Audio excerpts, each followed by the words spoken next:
Hatta qala ba'duhum law urida 'ala al-maut 'ala al-islami bi babil hujrati wa syahadati bi babid dari, yakni asy-syahadata fi sabilillah.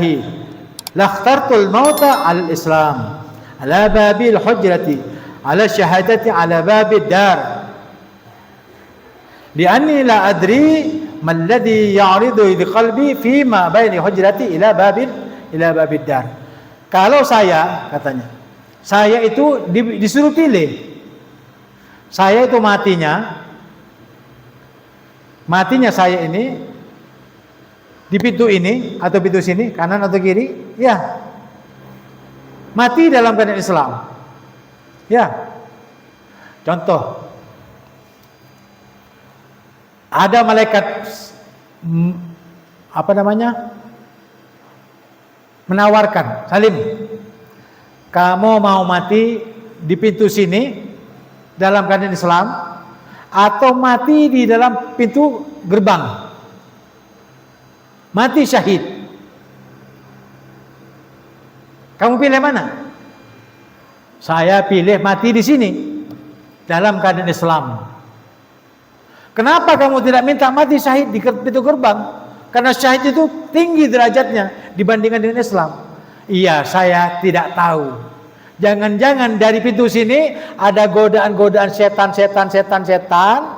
dosa, maksiat, belum sampai ke pintu gerbang, dan kita diberi oleh Allah SWT itu mati syahid. Ternyata saya tergoda dengan dosa. Akhirnya su'ul khatimah, aku tidak mau.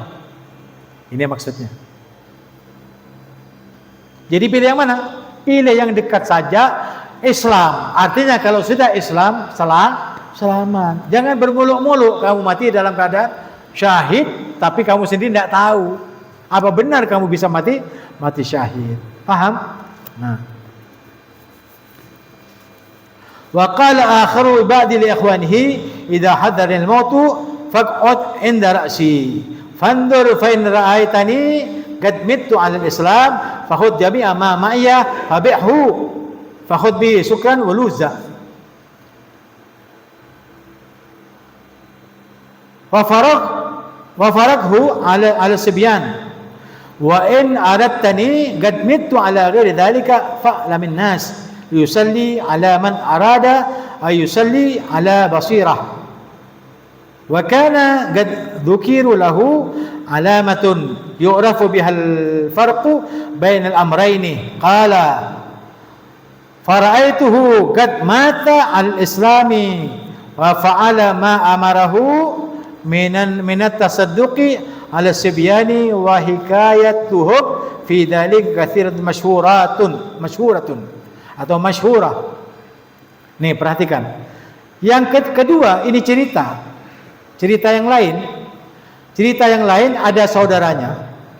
Dia memberikan wasiat, wahai saudaraku, jika aku kedatangan mati atau dalam keadaan sakarat, kamu duduk di sini dekat dengan kepalaku dan perhatikan. Jika kamu melihat aku, memperhatikan aku mati dalam keadaan Islam, maka apa yang aku punya, rumah, mobil, harta, uang, semuanya bagi sama orang lain.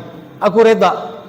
Aku pulang tidak membawa apa-apa karena aku bergembira kamu telah diperdengarkan dari akhir hayatku dalam keadaan Islam. Jelas? Paham?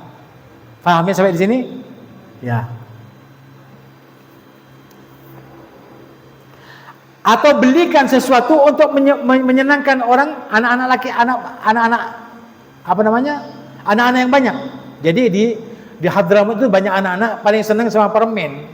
Karena biasanya kalau di panas itu yang paling bermanfaat air minum dan permen. Kalau tidak ada air minum, permen. Permen itu lebih baik daripada uang jutaan. Belikan semua permen, bagi-bagikan kepada anak-anak biar mereka bergembira. Karena aku puas pulang kepada Allah membawa iman dan Islam. Itu maksudnya. Paham? Perhatikan. Tetapi jika kamu, wahai saudaraku, melihat aku ketika aku mati tanpa yang lain daripada itu, maka beritahukan kepada manusia agar mereka dapat menyolati aku, dan jika mereka itu mau menyolati aku bersyukur kepada mereka. Ya, dan aku lapang hati, dengan senang hati mereka menyolati aku. Hanya sekedar apa? Sekedar menyolati. Ketika dikubur, nafsi, semuanya pulang, saudaranya pulang, ayahnya pulang, anaknya pulang, yang menguburkan semua pulang, tinggal dirinya sendiri.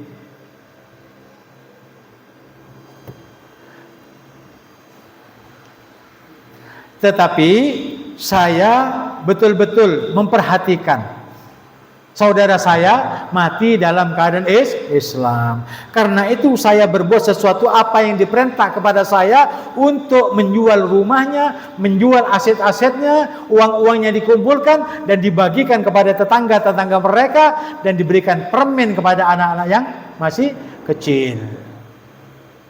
Dan hikayat tentang masalah urusan-urusan orang-orang saleh di antara mereka itu sangat banyak dan masyhur, semuanya baik matinya dalam keadaan husnul khatimah. Jelas? Ya. Itu kenapa? Karena kelompoknya bagus. Dan itu termasuk salah satu dari kebiasaannya bagus. Orang yang ingin mati sujud, perbanyaklah salat. Kalau ada orang ingin mati dalam keadaan puasa, perbanyaklah puasa. Kalau ingin matinya dalam keadaan baca Quran, ya silakan baca Quran seterusnya. Dan selawat dan sebagainya. Kebaikan itu jadikan sholat tolak ukur untuk penyebab akhir hayat kita dalam keadaan baik. Jelas? Nah.